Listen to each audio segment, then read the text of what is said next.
Bonjour, bonjour, bonjour. Aujourd'hui, on se retrouve pour la dictée 18, étape numéro 1. Les objectifs de la séance, revoir les 6 premiers mots de la liste 18 que vous devez avoir déjà lus et un petit peu travaillé. Si vous n'avez pas compris le sens de certains mots, les chercher pour trouver ce qu'ils veulent dire. Leur nature grammaticale, c'est ce qu'on va voir aujourd'hui, c'est l'exercice 1 de la préparation à la dictée, et on verra la dictée quotidienne numéro 1. On débute avec l'exercice numéro 1 et les dictées quotidiennes chaque jour vont nous faire travailler tout ce qui nous sera nécessaire pour la dictée préparée complète de la semaine. Préparez une ardoise, de quoi noter, puis le cahier du jour pour écrire la dictée quotidienne numéro 1. Les mots de la liste, voici les 6 premiers: écume, galet, entrée, vide, garder, poisson. Le premier mot, c'est écume. C'est un mot qui nous vient évidemment, qui nous fait penser à la mer. L'écume des vagues, c'est la mousse laissée sur l'eau par les vagues. Pour le mot, au niveau de l'orthographe, on voit que ça commence par un accent, un E avec un accent aigu.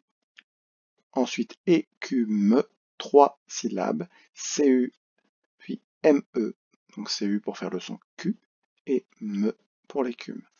Pas d'autre difficulté, si ce n'est que c'est pas un mot qu'on utilise tous les jours. C'est un nom féminin, on dit l'écume, souvent, mais c'est une écume. Au pluriel, on dira les écumes, même si c'est rare de l'utiliser comme ça. Dans notre tableau de la semaine, le tableau des natures grammaticales, on va donc mettre écume ici dans les noms. Le mot suivant, c'est le mot galet.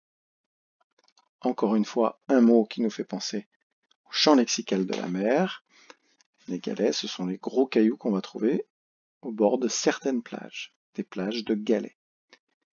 Galet, 2 syllabes, le ga, un G suivi d'un A, vous savez que le G devant le A fait le son G, pas besoin d'autre chose. Les, la deuxième syllabe, le son est fait par les 2 lettres ET. Pour penser au T que l'on peut un peu oublier, on peut penser à d'autres mots où le T s'entend comme galette.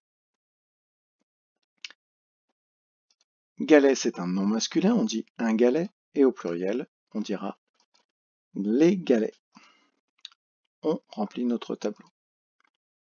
Le mot suivant, c'est le mot entrée.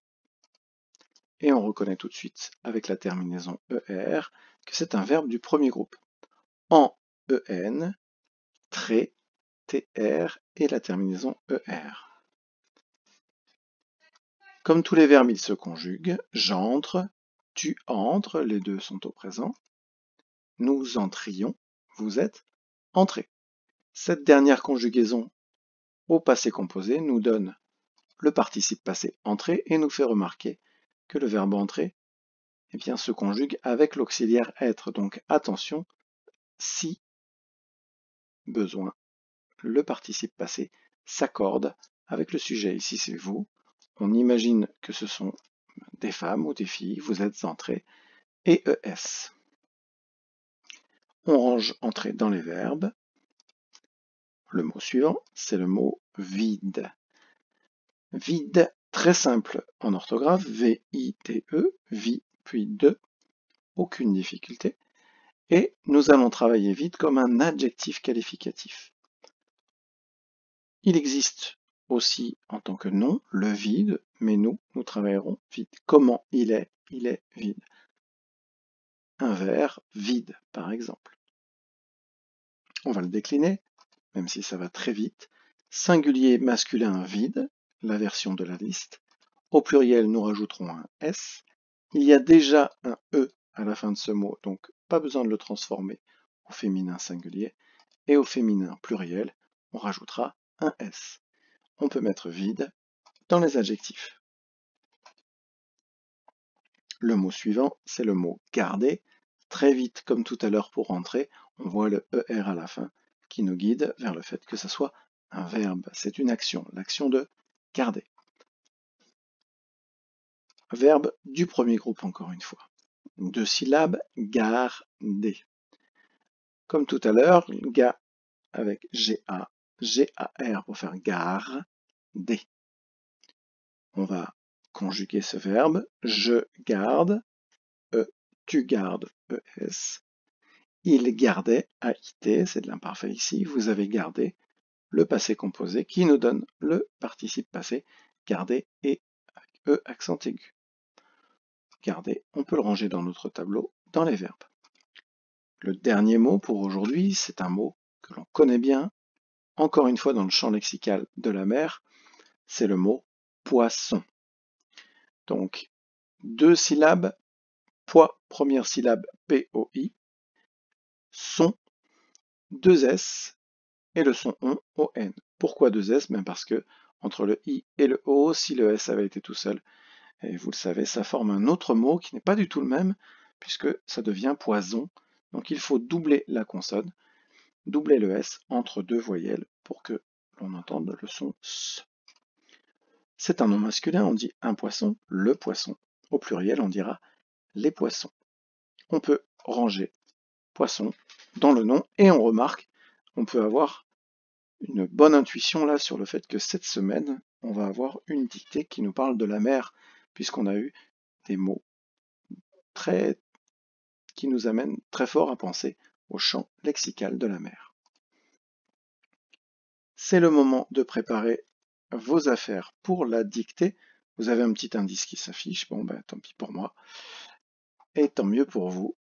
Donc, on se prépare pour la dictée quotidienne, la date, dictée quotidienne 18.1, et ensuite, on est prêt à écrire.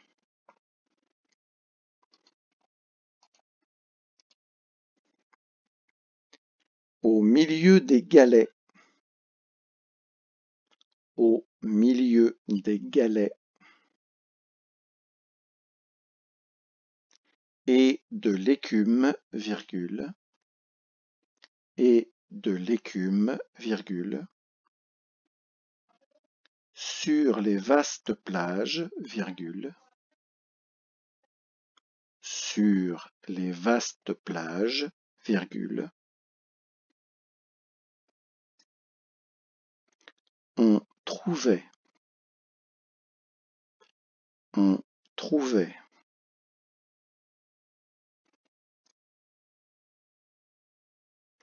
des poissons morts, virgule, des poissons morts, virgule, avec le regard vide, point final, avec le regard vide, point final. Bien, les joies de la technique vous ont donné quelques indices. On va se remémorer ce texte avec l'œil du chameau. Au milieu des galets et de l'écume, virgule, sur les vastes plages, virgule, on trouvait des poissons morts, virgule, avec le regard vide. C'est la conjugaison. Les verbes conjugués.